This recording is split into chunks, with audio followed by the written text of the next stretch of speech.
It's Wednesday night. It's September 13th, 2023. The boys are back after a week off. Tanner Lee, Austin Shepard, and since we haven't recorded in 2 weeks, the new KOP Predictions Champion, Paul Zartman. I've only got it for like 18 more days. I'll admit it. I got lucky, and I will probably lose it October 1st. So, I mean, a real man would put it up next weekend because we got a great Dynamite next weekend. A pay-per-view Dynamite. So biggest Dynamite of the year. I was a real champion would represent. I was talking to Tanner about that before you joined us for the quiz that you'll be able to see on all of our socials in a little bit. I almost thought about it, but the problem is I look at the card and I can predict right off the bat who's going to win. So it's not as fun. So you're doing us a favor is what you're saying, Paul. Sure. Maybe by the end of the night, somebody can talk me into putting it up next week at Dynamite. If not, that's all right. We'll let him have it for a little longer, Shep. Little longer. Oh, well, you give him a little grace and not me. You had views. I won the belt at the biggest wrestling show of all time. You did, Shep. You did. Nobody can take that away from you, and nobody can take the shortest reign as KOP Predictions champion away from you either. So I'm a well-rounded champion. Exactly. Yeah. Got some comments on YouTube rolling already. Majin said the boys are back, baby. Yes, indeed. Good to see Majin again. Yeah. We would have went live last weekend, but Tanner kicked me out of my own seats and I had to sit up in the bleachers. Oh yeah. We'll go with that story. Oh, Michael McLean, who's a big KOP fan, can't praise his support of the podcast enough. He says, let's go. And he says, I finally managed to stay awake to catch one live. So appreciate all the nice comments on Facebook and YouTube as of late. Really appreciate it. Thanks for tuning in tonight. And let's talk about our Dynamite and Rampage experience a little bit. Last week, we went to Indianapolis, Indiana's Farmers State Coliseum, I believe it's called. It used to be the Pepsi Center. Garfield Place. Yeah, Garfield Place. So we watched Dynamite and then the taping of Rampage. I would say it was the least attended event out of the 4 times they've been to Indianapolis. But with that said, I think it was the hottest crowd they've had in Indianapolis. Oh, yeah. Yeah, I watched that back just to see how it translated to TV, and it was fantastic. Yeah. I thought it was the best show out of all the indie shows. Yeah. I agree. Agree with the less attendance. Which is a problem AEW is starting to run into if you follow ticket sales at all. Their Grand Slam, for instance, next week so far, it's sold a little over 6,000. And that's well below the 20,000 they did 2 years ago. And I think the 12 or 13 they did last year. Mm-hmm. Yeah. Darby Allin fan on YouTube said the Shep just made a stiffy. I bet that guy can drink. Yes, he can. What? Darby Allin fan is one of my favorite followers. So I appreciate the Darby Allin fan. I was going to wait until after we finished talking about Dynamite, but hey, Shep, what are we drinking tonight? Well, I mean, we all saw it. The GOAT right here just made a good one. At Kettle One, sponsor us. Kettle One, where we at? I'm ready for that. We're waiting. I'll wear a hat, a shirt. I'll paint Kettle One across my face. I don't care. I'll take a Kettle One tattoo. I mean, big Shep's not a big fan of needles, but I mean, all right. Hey, Shep. I'll do what's best for business. I was gonna say, who is covered in tattoos, don't mind the needle. So you'll wear the hat, the shirt, paint Kettle One on your face. If they will sponsor us, I will go out and get the tattoo. Oh, and I will let Shep pick where it's at. That's dangerous. I mean, I wouldn't put it on your forehead, maybe. I feel like I'm going to get an ass tattoo now. Anyways, Kettle One, Tanner, tag us. Let's go. Yep. We got to get it going. I mean- Which Shep had a couple. They had Tito's last week, didn't they? Not Kettle. Yeah, there was no kettle at the Indiana's Farmers Coliseum, but I drank plenty of Tito's.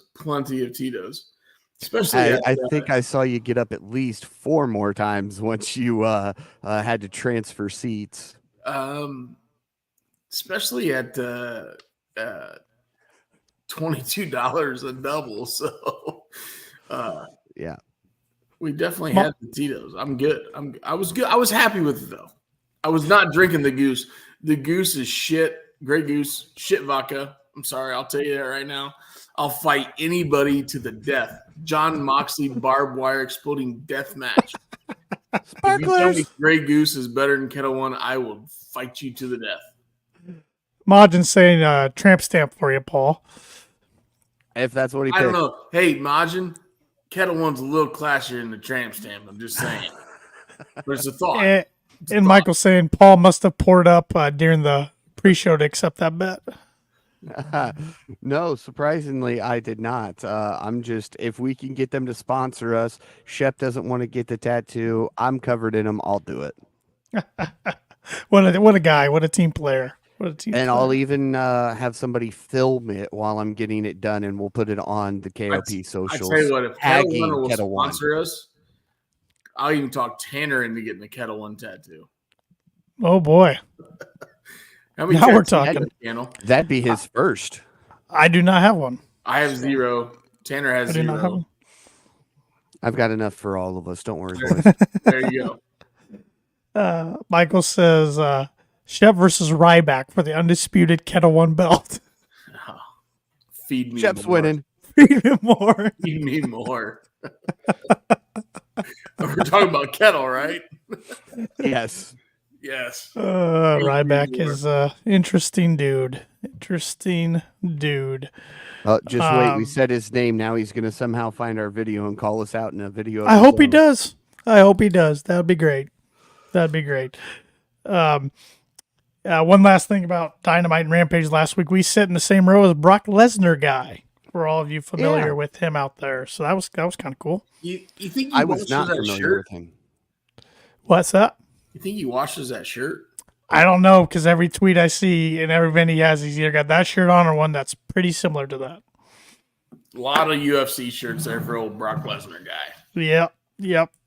Hey, when you got over 50,000 Twitter followers, X followers, whatever you want to call it, I can't be hating. So The platform formerly known as Twitter. yeah, I still call it Twitter. I don't want to call it X. I'm not hating on the guy. I'm just making a statement. No. So, but it was fun. Very fun Dynamite and Rampage. Looking forward to next year because they always advertise it as Indiana's only event. So Now, I don't think they're going to go to Fort Wayne or Evansville or anything. Did you notice, though, and I looked back last year and it was true, Dynamite is always the Wednesday before the Colts-Jags game. Interesting. Yeah. I did not put 2 and 2 together. That way TK can just hang out in Indy all Even week. though Collision was in Cleveland, right? Yes. Yes. Okay. In the area where TK could get back to the NFL game on Sunday. So I would like to I'm 99.9% sure we were in early November last year. Yes. Yeah, we were in November. Yep. It was the Wednesday before my anniversary. It was like the day before. It was the fallout from Full Gear, I believe. Correct. Yeah. So, but I think it just happens to fall on when the Colts play the Jags. TK's in town, so he might as well make a buck while he's doing it. That makes sense. So I see the WWE is coming to Indiana 2 more times this year. They got Fastlane coming up in a couple weeks. October 7th, but then they announced today SmackDown's going to Evansville sometime in November. They always run Evansville. Yeah, Ford Center. They've always run Evansville for years. Yep. In the Fastlane pay-per-view. Prices. Whew. Yeah, I know. The Fastlane pay-per-view, if y'all can give a low interest loan right now, we can buy some. Jeez, yeah. Wow. Yeah. Yeah, I was looking forward to possibly taking my son to that, and then I saw the tickets, and I went, "Yeah, no, sorry." Yep. Pretty pricey. Pretty pricey. Mhm. But a fun Dynamite tonight, I thought. So, Yeah. Paul, since you're the let's, champion, I'll let you do the read tonight. all right. Let's see how bad I can butcher it tonight. Here we go. It's been a minute since I've done a read, so bear with me, everybody. We opened the show tonight with the AEW International Championship match. John Moxley defending against Big Bill and Ricky Starks. I got a chance to do the Big Bill. I went for it. Oh my god.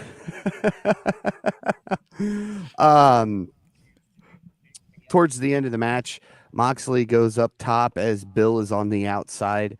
Starks pushes him off before he can go flying as the referee is distracted. This opens the door for Bill to get back in the ring and land a high boot. Bryan Danielson then runs down to the ring to take care of Starks, firing off right hands on him. This allows Moxley to roll up Bill, but Bill kicks out. Stark then sends Danielson crashing into the ring steps as Bill lands a choke slam on Moxley. He goes for a pin. Moxley kicks out, locks in a triangle. Bill makes it up to his feet while Danielson holds off Starks, but this isn't enough as he is forced to tap out. Your winner and still AEW International Champion, John Moxley. Then we saw the match. Claudio come out. Yeah. Yep. After the match. The only thing is, and I maybe fast forwarded through the picture in picture. Did he get cut when he was behind the bell table?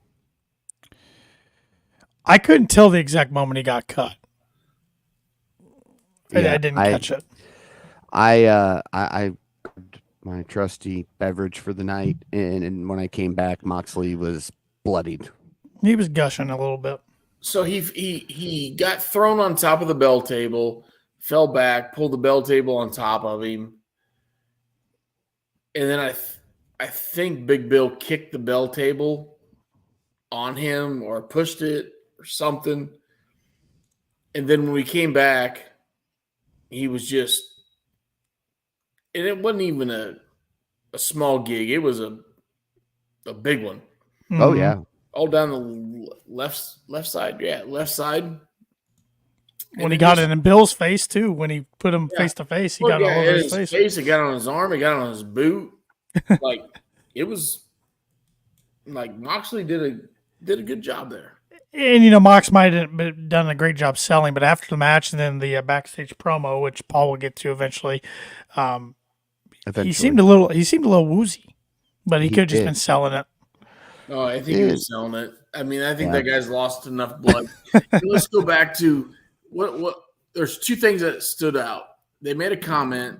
Big Bill and Mox were roommates. Yes, FCW. FCW, Florida Championship Wrestling. They were definitely roommates. Mm-hmm. And then a year ago, maybe a little bit longer, Big Bill cost Mox the GCW championship against Nick Gage. I forgot about that. Him and Stokely. Yeah. Fucking Stokely. Sorry. Yep. Man, only 14 minutes in. So I thought it was weird that they brought the FCW thing up. But they'd bring up like, hey, he also cost Mox the championship. I thought if you're gonna bring up anything, you're gonna bring up that happened outside of FCW, which is owned by WWE. But you got to wonder what the working relationship is between GCW and AEW right now.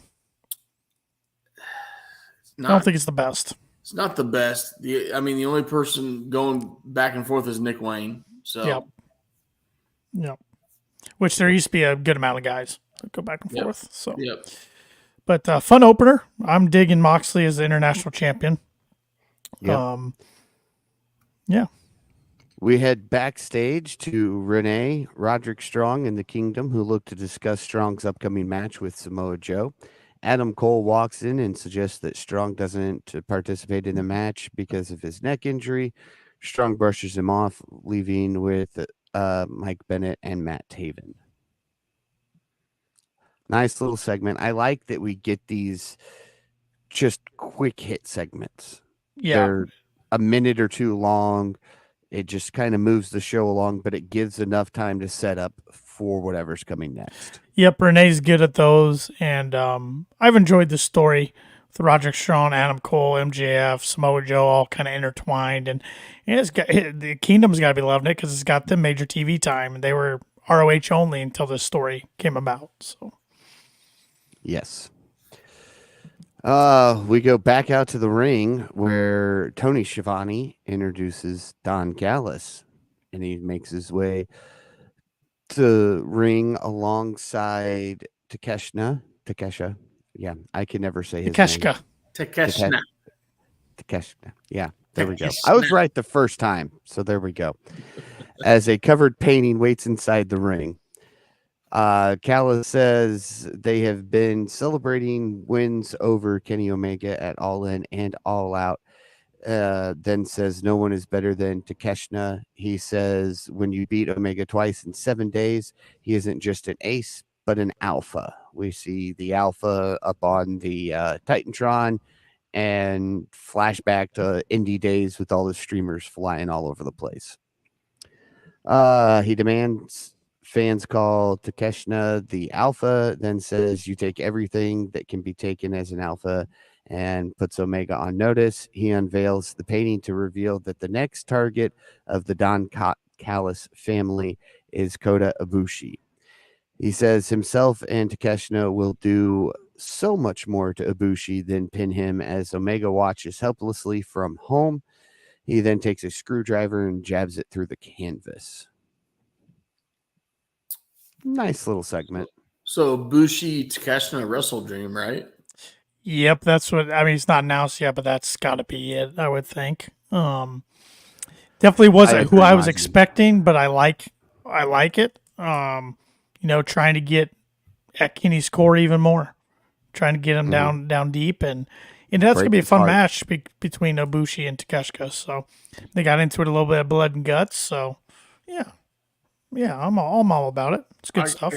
I got to give Tony Khan a little bit of credit here. I love that he is building. Yeah, Majin, that's a great line there, and we'll talk about that in a minute. I thought that was hilarious. And the guy behind Don Callis, he lost his shit. But anyways, oh man, I got to give TK a little bit of credit. He's starting to build up for this pay-per-view that's 3 weeks away. Yeah, October 1st. Okay. But yet he still tried to build up the big Dynamite in Arthur Ashe next week. Yep. So kind of a rock and a hard place here. And he tried to do the best of both worlds. And I think it worked. I thought he did a pretty good job. And it was kind of funny. Halfway through the show, that was going to be one of my complaints was I wanted more of a build to Wrestle Dream. And then we got it right after I was thinking about that. Yeah. And then he did a really good job, like you said, building a Grand Slam next week because that on the card looks like the best Dynamite of the year. So, yeah. There's only one thing missing from that Dynamite. FTR? No, come on. I love FTR. Another 3-letter syllable. KOP. There you go. Way to go, Paul. I was like, I'm so confused. I mean, I thought last week in Indianapolis we made the Dynamite. Yeah, we were on TV quite a bit. Yeah, and you could see Tanner and I. We stick out like sore thumbs with his green shirt. Me being, giant size. Yeah, I might have did that on purpose. Hey, but Shep and I made BTE. We did make BTE. I don't know how I missed that, but you were just cut off. Yeah. We okay. BTE. Gee, thanks Colt. Cabana. Thanks, Colt. It's all Cabana's fault. I'm a big Cabana fan, and he cuts me off. I see how it is. But thanks, Colt. Your mom cut me a check for it. That's pretty good. Back to Majin's comment. Yes, we heard the word "cuck" tonight out of Don Callis. So when he made that comment that you're just a cuck, did you look at the guy behind him and he was sitting front row and he just lost it. I may be older than the most AOP fan or AEW fan, right? Average age, but this guy had to be in his, and I'm being generous here, mid to late 50s. And he made the comment of cuck, and that guy lost his shit. Like it made it. Like Don Callis said that word to get a reaction. And the only guy that got that reaction was the guy over his shoulder, and it worked. If that guy was not over his shoulder, it kind of would have been lost. So we have Ms. Girl, who's all grown up now. We've got Undertaker gets beat guy. Is this the new cuck guy? Will he forever just be known as cuck guy? Yes, he will. That would be the worst one to be known as. Yes, he will be. Yeah. And unfortunately, he had no part into it. It's just his reaction right over the shoulder of Don Callis, and it was just like, oh. Well, it's the same way with Ms. Girl and Taker gets beat guy. Well, the guy to the left or the right of him didn't even react. That or didn't know the meaning of cuck. Yeah. That's probably the truth. Which could be a whole nother podcast. Yeah, it's definitely a big old rabbit hole. One I kind of want to stay away from tonight, to be honest. I think we have to be on a special platform for that podcast. We're not streaming on that one. No, we're not, and we're going to avoid streaming on that one. But good segment overall, and then I am my only fan. One and only subscriber. Yeah. Oh, we cannot let Ship win this. He's going to start one of those with the belt, and it's Jesus, going to be him doing things, and we're going to have to buy a new belt then. Mm-hmm. I mean, if people will send me money about it, I'll show you where that belt covers.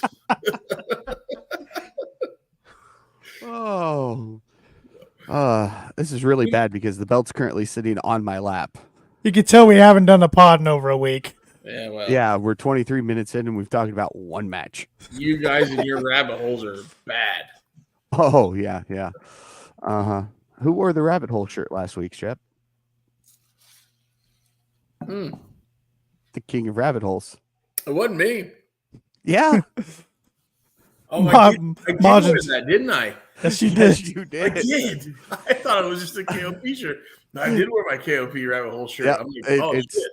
Yeah, I did. The O was done up as the rabbit hole because I said I almost wore it, and I decided to wear the 5-star KOP. Majin says, "Oh my God, where is this pod gone?"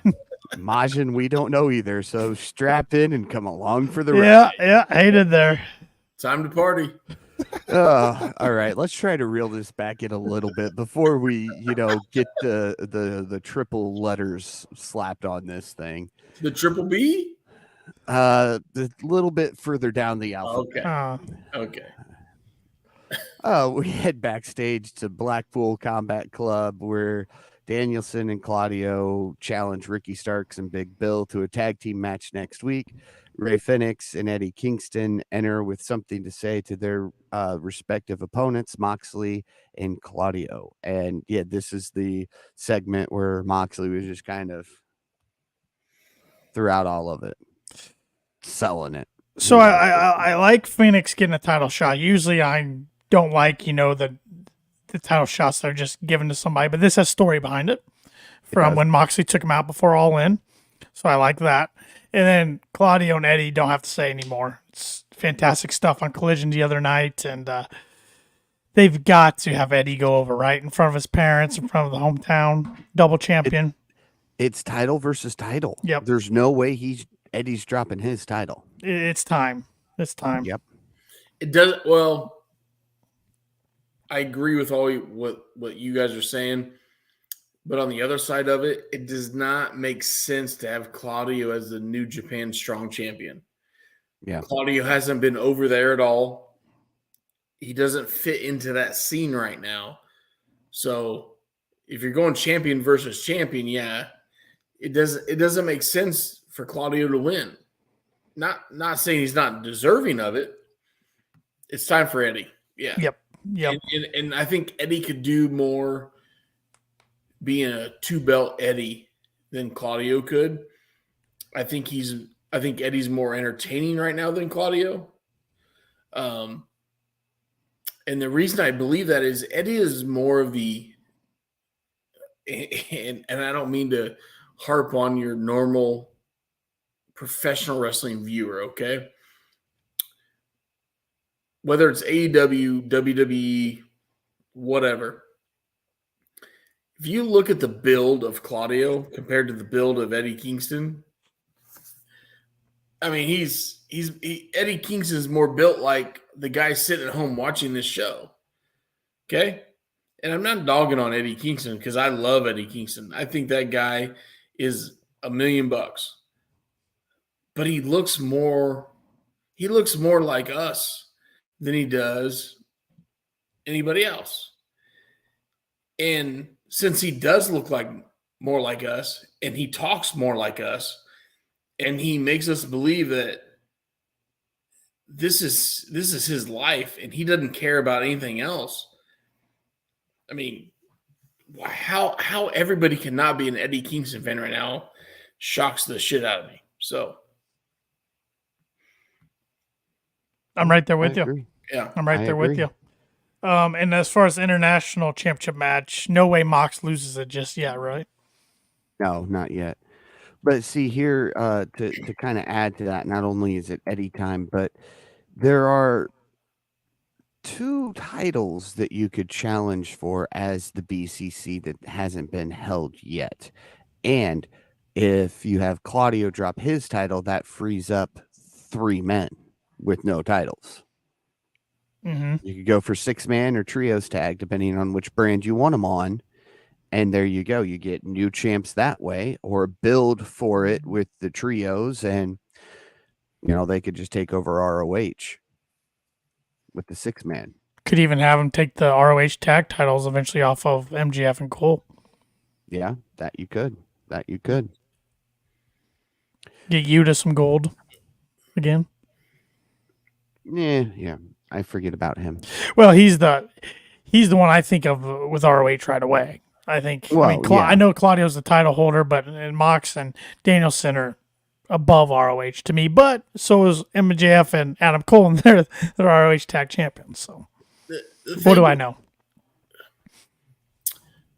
The thing with Yuta is I put him in that Daniel Garcia category, where I think Daniel Garcia could be really good if he took this stupid dancing gimmick out of his. Hey, I know we don't like it, but it's over. He did it on the way.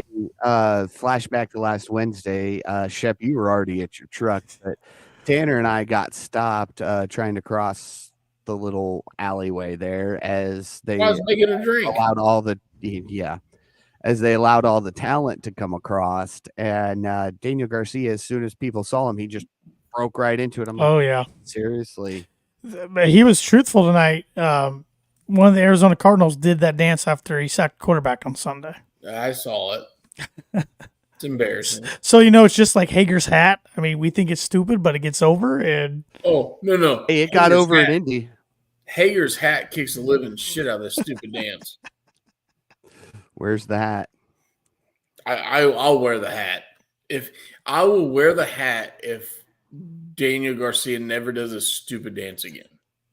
They have a white version of that hat at Walmart, and I almost bought it and then dyed it purple just to wear it tonight. Well, they got purple ones on Amazon. I've about bought Shep before. So. I'll buy it. I like my hat. There we go, Tanner. We'll get a purple one and we'll embroider KOP on it. Well, or we'll go get some purple Pedialyte and dump it in here. And we'll have purple drink. There we go. Now we're talking. So Kettle One, instead of purple drink, instead of like what all those rappers and awful people drink, the codeine illegal shit, we're gonna have real purple drink and have Kettle One and Pedialyte, Gatorade, whatever. So we won't be illegal like all those other awful people. That's another conversation, but you're Oh welcome. man. You're All welcome. right. Here we go. Back to Dynamite tonight before we get down another rabbit hole. It's time for the one and only women's match. And again, I did my normal. It's not 9:30, but they're bringing the women's matches earlier on into the show. So it doesn't make sense to do that anymore. We see Dr. Britt Baker take on Toni Storm, Hikaru Shida, and Nyla Rose in a fatal four-way match or a four-way match to see who the number one contender is for Saraya's AEW Women's Championship match or championship. Yeah, There you go. I can talk.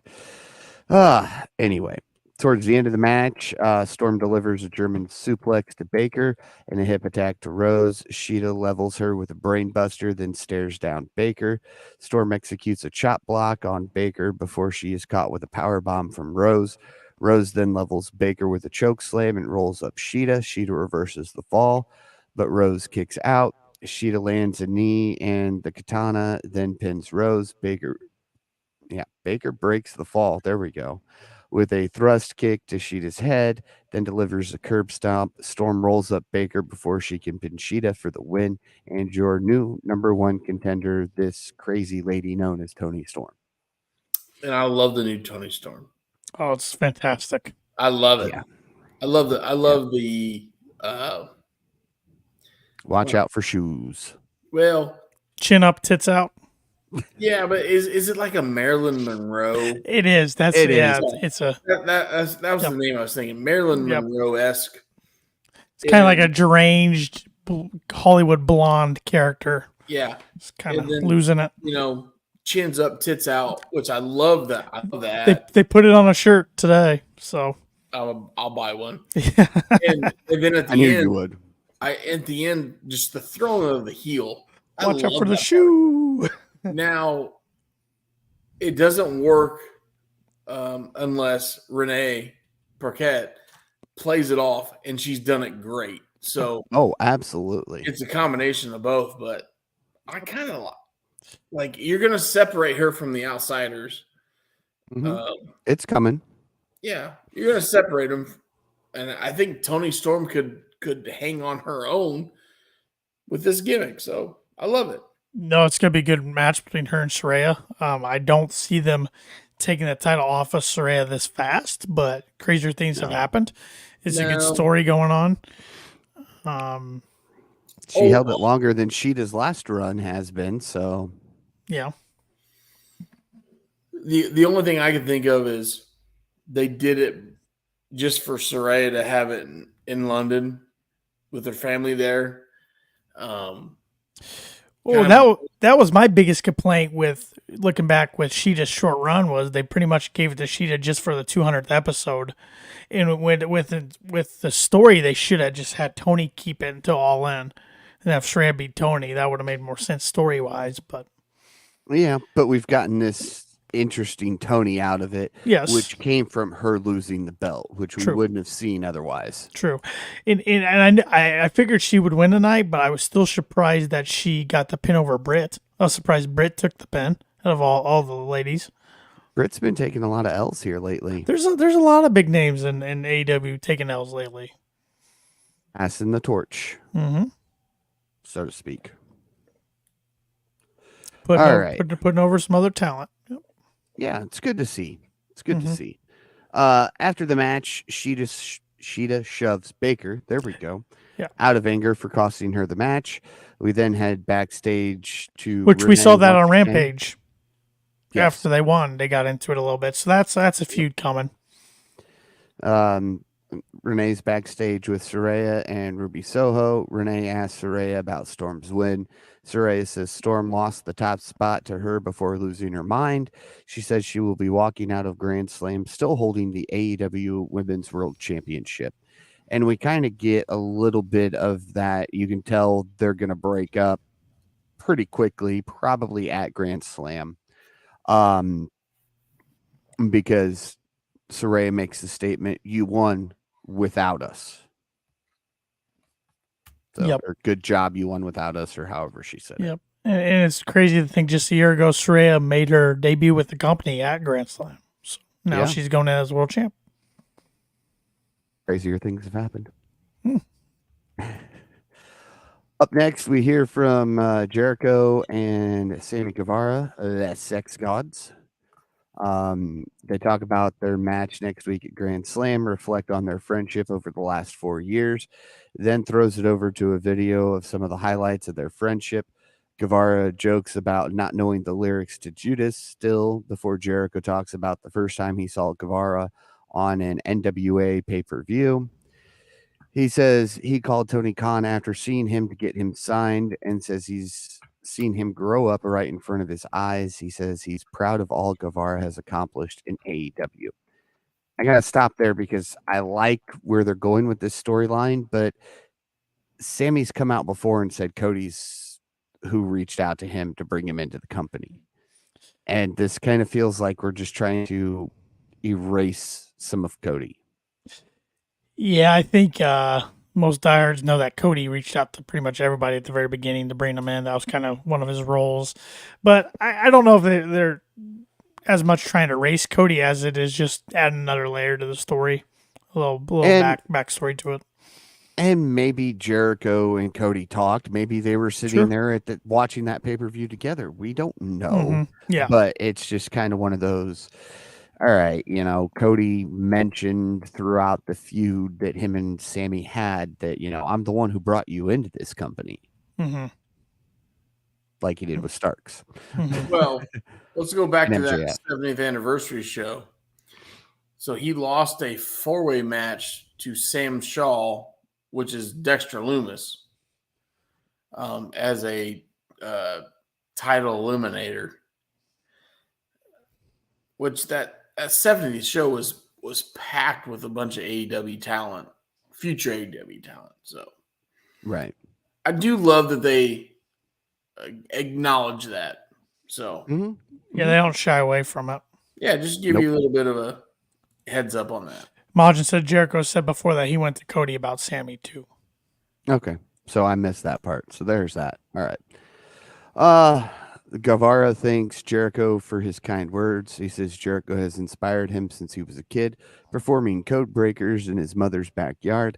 Then says there is no AEW without him. He says he got into pro wrestling to be the man rather than Jericho's sidekick, and that will never happen as long as he's in Jericho's shadow. He says he needs to win, and Jericho says, while that's true, he was brought into AEW to be a main event star. He says he gets closer to that every week, and if he wants to level up, he has to do it on his own. He tells Guevara that in order to do that, he has to beat him and be the best version of himself. He says he doesn't think Guevara is ready to do that. Guevara says that's why he needs to beat him. Jericho doesn't truly respect him, and the man standing in front of him will be the one to beat him, earn his respect, shake his head, and win a tag team championship. He offers his hand to Jericho. Jericho takes it. However, he doesn't shake it, but pulls him close to him to put him on notice. He tells Guevara he expects him to hit hard just like he will. And Guevara says he wouldn't want it any other way. I'm excited about this match. I think it's been good storytelling the last few weeks. I still kind of question why they went over Aussie Open last week in Indianapolis. I thought it'd make more sense for them to lose than get into it on Rampage instead of win, then get into it afterwards and then on Rampage. But it's kind of a toss-up for me who's going to win. I mean, if Jericho stays on course with what he's been doing in 2023, he'll put Sammy over.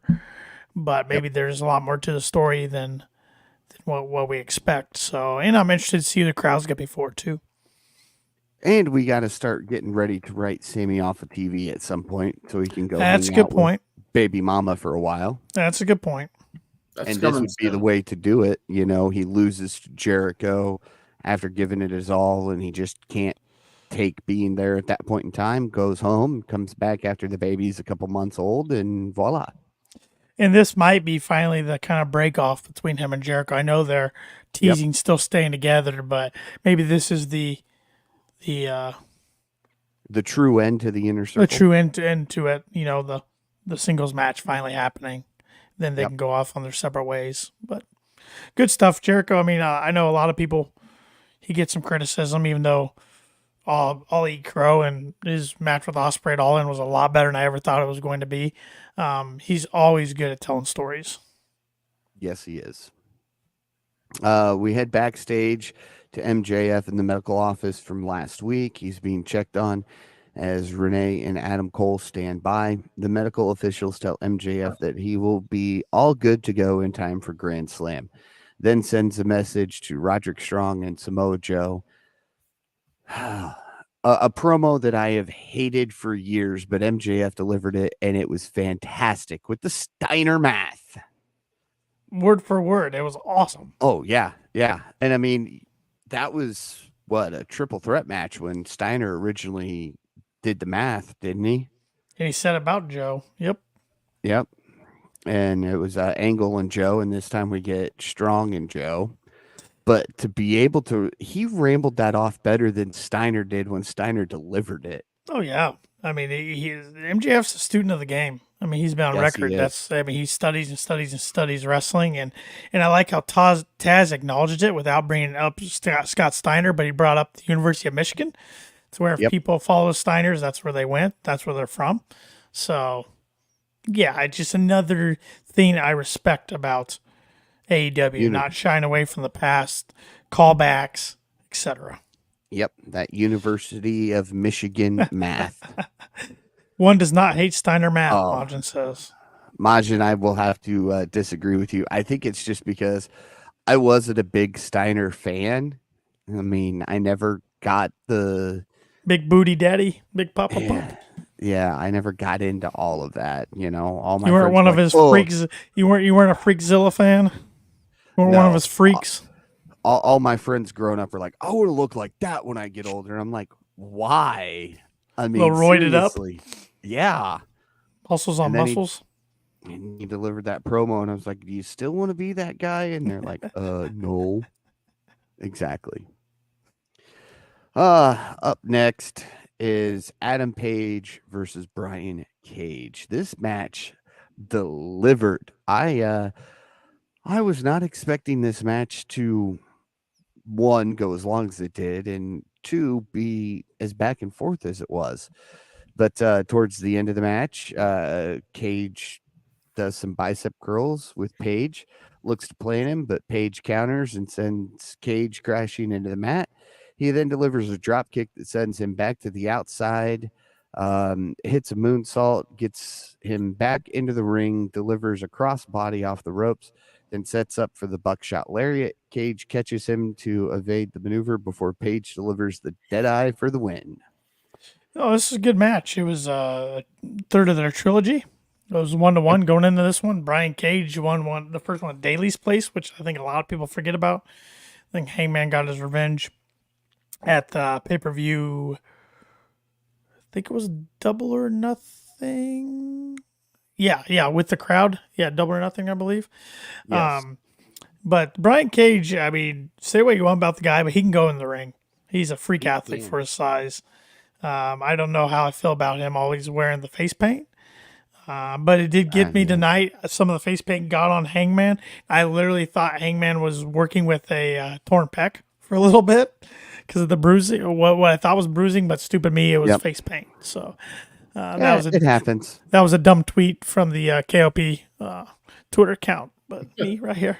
So hey, well, that's because we're all Cody fans and we know what Cody's torn pec looked like. That's all I could think right when I saw it. I'm like, oh, did he tear something? Which I'm thinking, oh man, that sucks if he did because the build was Swerve and up to Wrestle Dream, but it's all good. Well, AEW is getting really good about doing stuff like that because you and I were talking during All In that we thought Penta was seriously injured, and then less than 5 minutes later comes out in a whole new wardrobe. Right. Majin wondering how long it's been since Paige pinned someone off the Deadeye. I think it's been a while. Yeah. I don't know if Google will tell us that or not, but it's worth the search. But no, I enjoyed this match, and then I enjoyed everything after it as well, which I know Paul's Googling when's the last time Hangman's won with the Deadeye. So I'll give him a moment to get his nose back up. But I think we've talked about this before, especially when this contract was extended. I am not a Brian Cage fan. I know you're not. I am not. And I thought this match was okay. I thought Hangman carried him in this match. Some of his spots were just not good. So yeah. See, I think the guy can go in the ring, but I just don't think he's strong enough on the mic to be a main eventer. I don't know, the spot that Hangman took him over the top rope, like just his attributes. I'm not saying that right. Attributes. Yeah, it's just not right. I don't know. But I'll tell you a guy I have grown fond of, and the IWC loves him. Prince Nana. Dude's hilarious. He is. I mean, anybody can dance like that, but he just got he got an extension from AEW, so contract extension.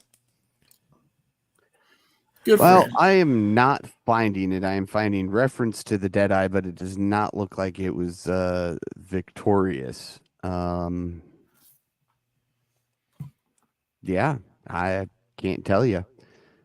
Maybe 2022. So there you go. Guess as good as mine. That's the best I got right now, Majin. So after the match, Paige grabs a mic, addresses Swerve. He says Swerve said he wanted his spot in AEW, but he sent his pal to fight him instead of doing it himself. Strickland says Paige's words sound like fighting ones, and he must be stupider than the Cincinnati education system if he truly takes him for being a coward. He then challenges him to a match at AEW Wrestle Dream before Cage blindsides him from behind. Young Bucks appear out of nowhere and land a super kick party on him. As Prince Nana is celebrating with the dance, he turns around into another super kick party. Nick Jackson had me laughing out loud.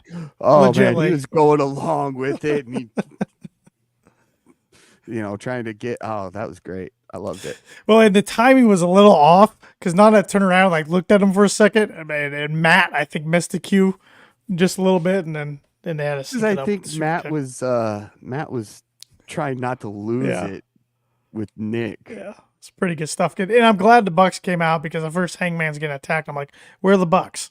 Because Kenny's been off TV. We're not gonna see Kenny probably for a couple weeks, and then the Bucks came out, so that was nice. And I like how AEW is getting into the rhythm and routine of not always having guys' interest music play, which that would have made sense because they would have to come down past Swerve.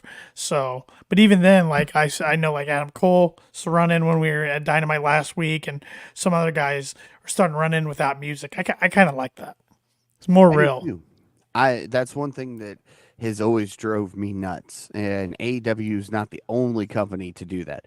It's like, oh, I'm going to come down for the save. But wait, first, I want to hear my entrance music, so hit it. But I understand if it's like a debuting talent. Right. Totally get that. But if it's somebody who's on your show regularly, why do we need to hit the music just to have them come out? Right. So, but good stuff. I'm looking forward to Swerve and Hangman match. It's a new, fresh feud. I like that a lot. And, both guys need a big win. So it's going to be really interesting to see who comes out of this on top. Yes, I agree. All right. Next, we've got Darby Allin and Nick Wayne versus Daddy Magic and Cool Hand Ange with Jake Hager, No Hat, and Anna Jay. He's just going to be No Hat Jake for a while, I think. They don't know what to do with this group. No, they don't. They keep them together, but you can't take them serious because they never win. We saw Anna Jay in a trios women's match last week when we were in Indy. She can go on her own. She doesn't need these guys behind her anymore. She did there for a while when she was recovering and stuff like that, but she kind of has outgrew the Dark Order. Now she's outgrown these guys. Let her go be a star on her own. Yeah. Put her in the TBS picture for a while. Speaking of TBS, we're getting a heck of a match on Rampage this week. Yes, we are. Yeah, yeah. Didn't see that coming. Nope. Back sooner than I thought, but hey, Oh, I've been waiting for it for months, so I was excited when Jade came back on Collision, but I thought they might save that for Wednesday, but Wednesday's pretty stacked, or maybe save it for a Collision, but good for them to throw it on Rampage. Rampage needs a little rating boost once in a while. yes, it does. And everything I saw after Jade came back was everybody said, she's been working with Danielson and is continuing to do so. So she's going to have more talent than she had when she left, which is good. She needed it. She needed a little bit of a refresh. And I think we're going to get that. I don't know if I like the idea of her coming back and winning the TBS title right off Chris, though, because No. I feel like Jade's, and I don't mean this bad because I think Chris is doing a great job with the TBS title, but I think Jade's above that. I want to see her go for the big gold. I think so too. And I think what needs to happen is Statlander somehow pull out a miraculous victory. Have Taya Valkyrie come down because she's still pissed off that she can't beat Jade and Statlander could, and it cost Jade the match. And then Jade say, you know what? I don't need this thing, and move her into the women's championship picture. Yeah. I've been trying to move her into the women's championship picture for like the last 6 pay-per-views. If you look at my predictions, Yeah, because you wanted her to lose every time. I thought she was ready. Yeah, I agree. I thought she was ready to put that TBS championship behind and contend. She is that big of a draw. She's getting better in the ring, but yet this is a really bad comparison, but she's a Hulk Hogan. Okay? Her charisma, her draw is great. Her in-ring work is not the best. well, Okay. and hopefully she's really been working on now on her time off. So before her little break, like she was kind of like a Hulk Hogan. Like she was great in the charisma and all that, but her in-ring work was, subpar. So hopefully she's been working on that because she could be. I mean, she could lead that women's division. Oh, big time. For sure. She could not only lead that women's division, she'd be the face of women's professional wrestling. Yeah, absolutely. I mean, she's got the look. Absolutely. So Yep. All right, let's talk about this tag match that we have totally skipped over. It was just, And then Darby Allin and Nick Wayne pick up the victory. You knew it was going to happen. There's not a whole lot to talk about in this match. The whole match is a paragraph long. So congratulations to Darby and Nick. After the match, though, Christian Cage, who had come out and had made a couple jokes throughout the match, Christian grabs a mic, challenges Allin and Sting to a tag match against him and Luchasaurus. Yeah, we didn't see that on the graphics for next week, so I'm assuming either Rampage or Collision that Sting will accept that with Darby. Wrestle Dream. You think it'll be a Wrestle Dream match? No, I think it will be on. I think they'll do something with Sting to accept that match for Wednesday. Well, I think at Wrestle at Grand Slam. Yeah. Yes, one more for Sting. Make it 3 in a row Grand Slams, and I think Wrestle Dream. I think you have to have Christian / Luchasaurus against either Nick Wayne or probably Darby for the TNT title because Darby and Nick are from Seattle, and that's where the title probably changes hands. Which Majin says he's getting real tired of Darby. The dude's talented, but I don't want to see him with the TNT Championship again. But I think they're stuck with what to do with him because I don't think they view him as a serious contender for the world title yet. But he's so darn popular that they have to have him on more shows than not. So he's just kind of stuck with the TNT picture. I think it's Your time for championship Darby. on him. Well, I think it's time for Darby to take a break. Yeah, his body would thank him. Well, no, you could play that in a storyline. His body is just done. time for him to go away for a couple weeks, and then you can bring him back and you can excuse me, you can rebrand him however you want, but like 3-4 months would not hurt this guy at all. No. See, here's what I would like to see happen, and we've talked about this before. I want a Darby Sting match to be Sting's last match. Darby's undefeated in coffin matches, so let's make it a coffin match. We know Sting's going to lose, but it's Sting's final match. Darby can't handle the fact that he had to retire Sting, so he disappears, rides off into the sunset for a while, and goes home. Don't disagree that it wouldn't work, but right now, that wouldn't work right now. Darby's got too much stuff in the future. Now, Or let's will his body hold up? Absolutely, probably not. Right. I'll bet you a $5 bill that his body's not going to hold up. But I'll be surprised if his body holds up till 2029. I think the kid's too young for it right now, but I'd love to see Nick Wayne third heel on him. And put him on the shelf for a little bit. But I just think he's too young yet. so you would have him turn heel and get right with Swerve, right? Yeah, or Christian and Luchasaurus. And you could play it off of the whole I can't get over the fact that put him with Christian and Luchasaurus, and it's because Nick can't get over the fact that he accepted AR Fox back so easily. That just hasn't sat right with him. That's how you could play the switch very quickly. I still wish they wouldn't have kicked out AR Fox out of the Mogul Embassy so quick. I thought he was a pretty good fit in that group. I understand they had to do something because he couldn't travel to All In, but it seemed like they just kind of rushed that spot. And now they're trying to weave him in a little bit here and there. Man, we all got the warrants, man. We can't travel overseas. We got the warrants. Could have just had him, get injured like they did with Phoenix.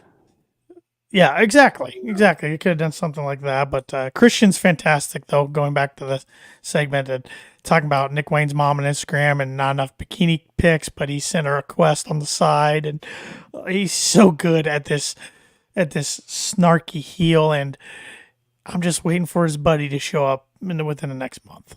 Mm-hmm. I saw, Tanner, I told you I saw this meme earlier that I wanted to send to you, and it was a Christian meme. It says, when I'm arguing with somebody on social media and their profile says, RIP Dad, and it's a picture of Christian below it. Oh, man. Oh, and I just thought that was great. I almost just put that as my cover photo or whatever it's called on Facebook. Well, I sent you guys that tweet the other day that had match footage of Edge versus Buddy Wayne from 1998. Mm-hmm. Yep. They got to tie that in somehow, don't they? Yes. And as of today, Edge is off the roster. They pulled him off the roster. They put him back in the section where like Undertaker, Rock, Stone Cold are, but that's not active. So, right. Mm-hmm. And by the way, the Dudleys just signed a Legends contract. Yeah, saw that. If you were not aware of that, I did see that. All right. Main event time. Hey, Samoa Joe, time. Roderick Strong, in the finals, the Grand Slam World Title Eliminator Tournament. Coming back from a break towards the end of the match, Strong delivers a boot to Joe's jaw, follows it up with a drop kick off the ropes. He follows it up with a stomp to his spine and a chop, but Joe fires back with a Manhattan drop and a senton. He then executes a power slam. Strong fires back with a jumping knee and a clothesline. Joe sends him crashing into the mat. Strong charges at Joe, but Joe levels him midair and cinches in the coquina clutch. Strong taps out. Samoa Joe becomes your number one contender. After the match, Joe puts MJF on notice, says he's coming for him, says he will beat him up and take everything he has. Cole marches down to the ring as Strong takes off his neck brace. Strong falls over. Cole And Cole asked what happened or something. I don't know. It's a weird wording. Yeah, he's freaking out, asking what happened because Yeah. Roddy was perfectly fine until he sees Adam Cole. Then he falls down and he starts screaming, Adam, Adam. Medical personnel run down with a stretcher in hand. They put on another brace, load Strong onto the stretcher as Cole argues with the Kingdom. Strong gets wheeled to the back, and Cole looks to follow him. The Kingdom prevents him from doing so before Joseph appears out of nowhere, locks in the coquina clutch on Cole as he reminds him that he plans on taking everything from him. Reminds him being MJF. I like the ending of the show because they almost lost me with the Roddy stuff and the Cole. I'm like, this is a weird way to end the show, and there's still some time left. And then Joe came out. I'm like, there it is. That's what I've been waiting for, and it puts a question in my head next week. Is Cole going to be okay enough to be at the show? And if so, does he try to get involved and accidentally cost MJF? Even though I don't know if they would put double titles on Joe without Joe being world champion and world champion. You know? Right. I think somehow, anyway, yeah. MJF will be champ still. Yep. It's too early to take it off, I think. Yeah. They still they gotta bleed this better than you baby stuff out till the end of the year, right? And you would think Wrestle Dream, he's gonna have a little bit more of a dream opponent than what we're gonna get with MJF and Joe, which we all thought MJF and Joe would be great because of their past history when MJF was an extra in WWE in the shove heard around the world, right? Yep. So it's a great storyline, but going into the Wrestle Dream, I think we'll get something a little better. But who do you think that could be on a short notice? You don't really want to put another person from New Japan because you don't want to be too much like Forbidden Door. I mean, I know Tony's got to pull some, but you don't want. I mean, he's already got. Well, Kota's not with New Japan anymore, but Zack Sabre is. Mm-hmm. Osprey would be fun. Which Sean Ross Sapp today was asked where he thinks he'll sign next year when he becomes free agent. He said he thinks AEW. Which Osprey came saying that he would never leave because New Japan gives him the freedom to travel. Him not living in Japan, obviously, he was really putting New Japan over, but it seems like his relationship's got a lot better with AEW though the last couple of months. So money walks and talks, BS talks. Yep. So yep. Trying to keep that explicit thing, Oh, you tried to blow that 14 minutes. Yeah, we're already there. Already there. Money talks and bullshit walks. There you go. There you go. I was waiting to see if you'd remember it. But all right, boys. So let's dive into this stuff that we do after the show before we get into other stuff. Let's give our ratings. Shep, you go first. I kind of liked this show tonight. Thought it was good. I thought they elevated the stories going into Grand Slam and Wrestle Dream. Wrestle Dream more than I was anticipating. So I'm coming in a little hot and heavy tonight at a 7.8. All right. Tanner, what you got? He literally took my score. But I really enjoyed tonight. I don't have much I can nitpick on. Like you said, good build to Grand Slam, good build to Wrestle Dream. Like the two matches we have on card and the one they've teased, really strong for a brand new pay-per-view. So that Seattle crowd will be hot too because that's a market they don't go to very often. I'll bump it up to 8-1. I'll go in the 8s. All right. Well, now I got to figure something out real quick because that was my exact score. So I don't. 8 would be a rookie thing, and so You're not a rookie, Paul. I'm gonna go 8-3. I figured I'd be the highest, so I'll just keep it up there at 8-3. Solid show. The only thing I did not like was that tag match. I loved everything else about this show. Yeah, the tag match was the one match. If you need to use the restroom, have a restroom break, you can probably miss that. Yeah. Yep. All right. Let's do wrestler of the night. Tanner, let's start with you this time. I'm gonna go with Cincinnati's own John Moxley. Kicked off the show tonight. He's taken the role of Orange Cassidy, who we didn't even talk about. Orange Cassidy and Hook having a little promo. Man, Orange is fantastic right now. He's just tired, guys. He's just tired. I'm still tired.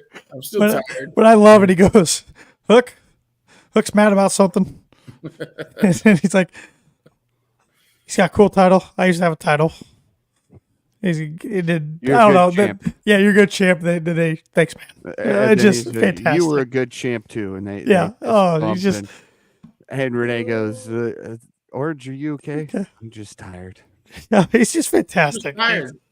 He's great, and he doesn't have a catchphrase though.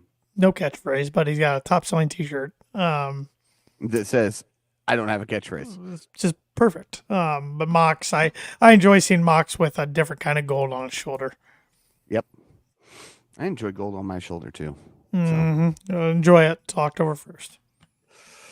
Yeah. Oh, Shep, bring it out. Shep, who's your wrestler of the night? I'm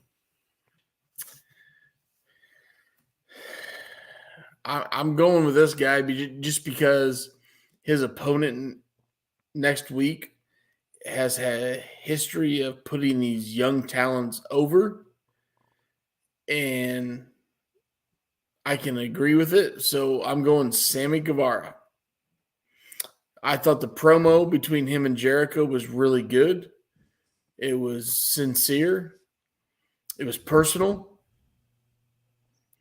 And I think Sammy goes over next week. All right. Well, I'm going with a guy that I haven't picked in a very long time because Shep was picking him for a while there and didn't wrestle tonight, but I loved his promo. I'm going Orange Cassidy. He's just so fun now that he's not champion anymore. Like, came out last week at Indy and, they told me to stay home, but I'm still here. And that was it. And then this week, basically the same thing. I love what they're doing with Orange right now, and I got to pick him for tonight. I love the Band-Aid across the forehead. Yes. He's got tape all over his body, and I mean, he really has become one of the faces of the company. And at least they're not. Yeah. Or I'm sorry, he doesn't have a catchphrase. No catchphrase.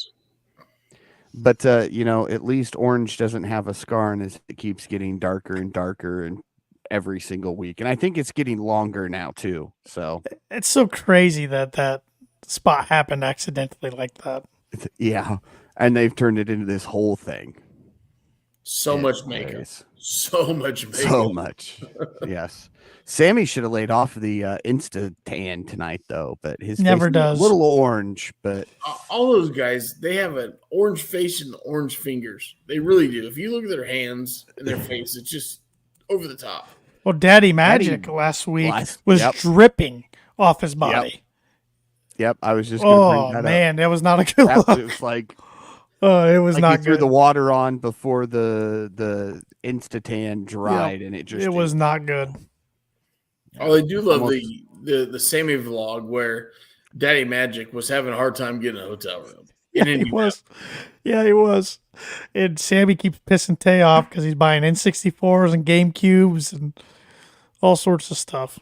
She doesn't have a lot to say right now. I think they do just fine financially. So I don't think $159 GameCube and some games and controllers are going to set them back too much. That and he gave the cashier tickets to the show. So that was cool. He got some shit for free. Yeah, that was cool. Mm-hmm. Good for him. He got NWO, WCW, NWO Revenge for free. Yeah, it was $9.99 if you did. Well, $9. Look, I had some free tickets for I feel like Dynamite last week too. I found some free seats and they were pretty damn good. Yeah. It's funny what you stumble upon looking for vodka soda. Yeah. Yeah. and Who Who ran in front of you last week? The lower bar that we were at earlier, now we had to wedge ourselves in front of 18 people, right? Mm-hmm. Whatever. I was prepared. I got me 2 drinks, and we had great seats and great views. Time for me to go reload, go to the little boys' room, and that we're out of Tito's. And that's not gonna work for me. She directed me to the main bar, which was a huge bar, a little section up. I was behind the hard camera, right? Right? Yeah, behind hard camera. I had the whole section damn near to myself. Yeah, no, you couldn't But- argue with the leg room. View was great. So I'll remember that next year. Yep. Which I said he's that not year gonna- before. I said that year before, and I couldn't get the seats I wanted, which those seats were completely empty this year. Some brewery in Indianapolis has those seats. And they were full last year. This year they were empty, lights off. So Yep. gotta work on that. Yeah. Start now.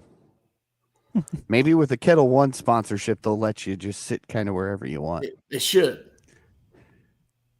You know what? I drink enough Kettle One. I should ring the bell. How about that? How about Kettle One should be the official sponsor of the bell, and I should be able to ring it in Indianapolis. Ding, ding, ding. Hey, I like it. Sounds good to me. Let's push for that. Let's get Kettle One to sponsor us first. One step at a time, right? Yeah. And then the tattoo, and then the bell ringing. Come on, Kettle. Start tagging us, Tanner. I've tried before. I'll keep trying until they block me. They'll get tired of me eventually, probably. I think what you need to do is just take a snippet of this podcast where Shep's going on about it, and we talk about the paint in the face, the shirt, the hat, and then me, the tattoo, and just tag them. Just slide into their DMs. If Kettle One blocks us, I will switch to Tito's. Oh, That's a snippet. I'll right tell you there. that right now. Kettle One, you block us, you son of a buck. I will switch to Tito's. If not, That's- I'll keep drinking what I've drank for the last 12. I was gonna say that's coming from a long time customer. Yeah. Yeah. I'm a seasoned vet. I see something. So, You- anything else you guys want to talk about tonight's Dynamite or last Wednesday's Dynamite? I don't think so. All right. So, what do you want to talk about? I was waiting for Tanner to hit the button. Oh, okay. Yeah, I didn't catch that segment. So, what do you guys want to talk about? Mr. Cody Rhodes segment got pushed back. It was supposed to open up the show, and some guy got a hold of the script and said, "Oh, God damn it, pal." One last week. Oh, don't let him fool you. He's got a lot of power now. He's got a lot of power. Did you guys see the graphic today of him? He looks like an evil guy off a superhero movie. So much just for men's hair. Oh my God, it's disturbing. So much hair for men's. Or But- color for men's. What's that? Just for men. Just for men's. Yes. Yeah, mustache and the tar black hair, going for Vincent Kennedy McMahon. But yeah, it's been a big week for WWE and UFC and Endeavor merging the TKO $21+ billion company. Big morning on the New York Stock Exchange earlier this week. All that stuff. So it is out of. Vince McMahon is not the owner anymore for the first time in 40 years, but still has a lot of power and control. Don't get me wrong. Don't get it wrong. But Cody's segment got pushed back, but it was the same segment that it was supposed to be according to plans, I guess. Pretty much having a promo, was going to talk about Jey Uso, got interrupted by Dom Mysterio and the new member of the Judgment Day, Is his name JD McDonough? Is that his name? McDaniels, right? JD. You Google this time. I am. JD McDonough. Yeah, I was right. JD McDonough. Yeah. So pretty much, Cody hits one of them with the cutter and the other one with the crossroads, and that was pretty much it. So it was pretty much commentary said, don't want to mess with Cody Rhodes, don't want to interrupt Cody Rhodes. So I'm like, okay, are we getting more Cody and Judgment Day stuff at Fastlane, I guess, because they can't figure out what to do with them until Survivor Series? Yes. Yes, and you guys want to place a bet on who Cody wrestles at Survivor Series? Think Jey Uso? Nope. Paul? It's not going to be CM Punk. It's going to be CM Nope. Nope. There's a better chance of CM Punk doing that than you wishing Goldberg coming to AEW. Well, okay, here is the point. Yeah, I got you, Tanner. I don't know. Remember, UFC was a huge Punk fan. Yeah, and he did so well there. Well, they paid him for how many fights to get his ass kicked? 2. Yep. I don't know. Commentary for him. I don't know. I'm surprised we haven't got a response from him at all. How do you not? I said end of month. You have an unlimited checkbook. You bring him in to put Cody over going into Cody season. Would he put Cody over though? In Chicago? Yeah. Yes, he would. Yes, he would. Just because I'll give Punk a little bit of credit.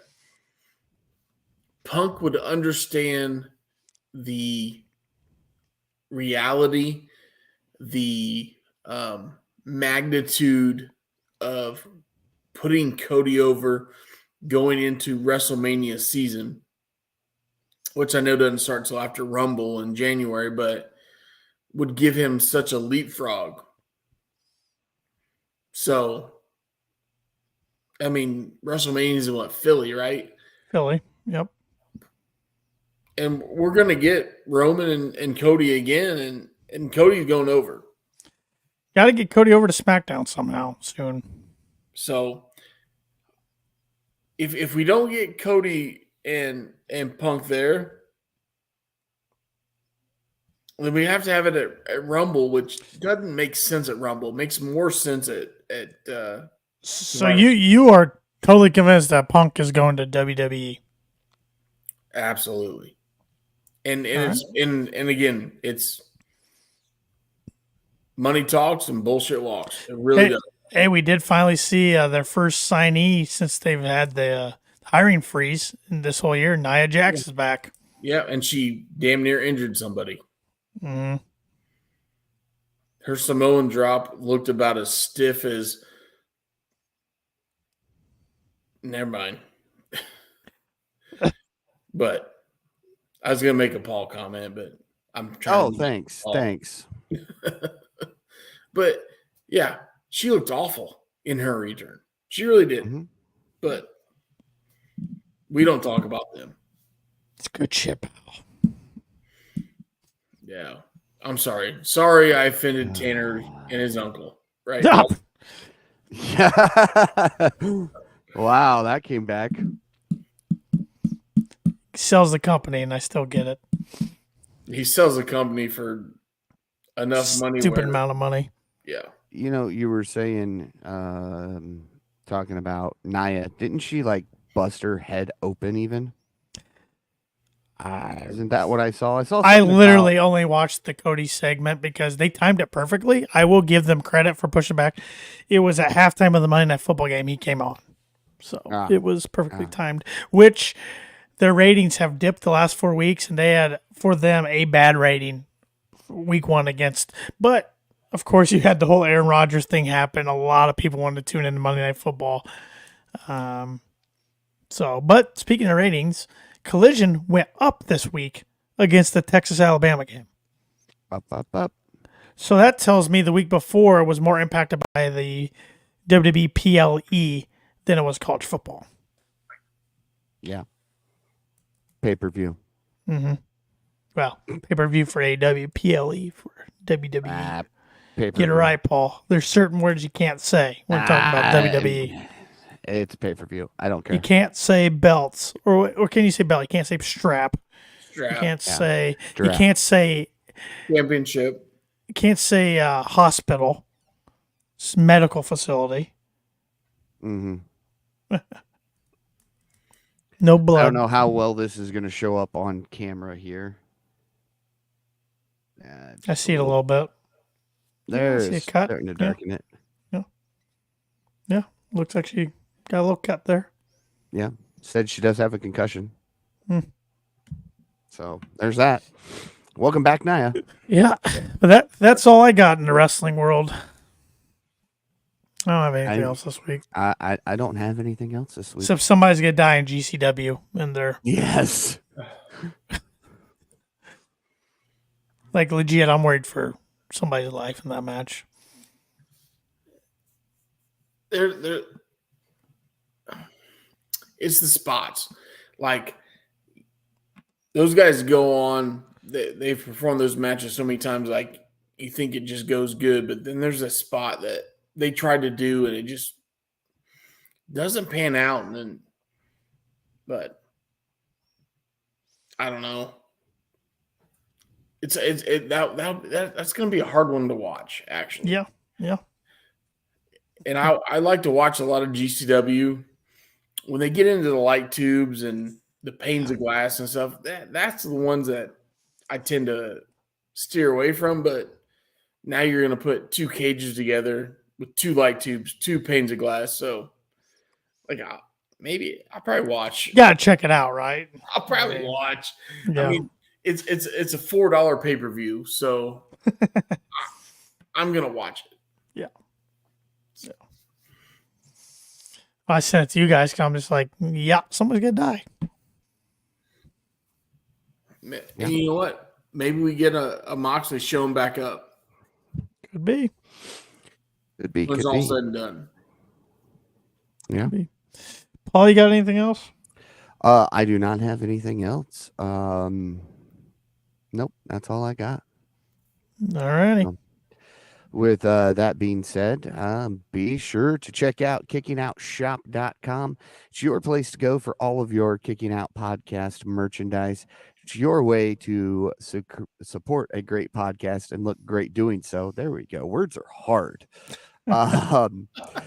Be sure to follow the Kicking Out podcast on all social media at Kicking Out Pod. And be sure to follow Tanner Lee on all social media at Tanner Lee 92. Follow Austin Shepard at the Shep27. And be sure to follow your KOP predictions champion at Paul Zartman 921. With that, for Tanner Lee and Austin Shepard, I'm Paul Zartman. Join us again next week as we kick out yet another podcast.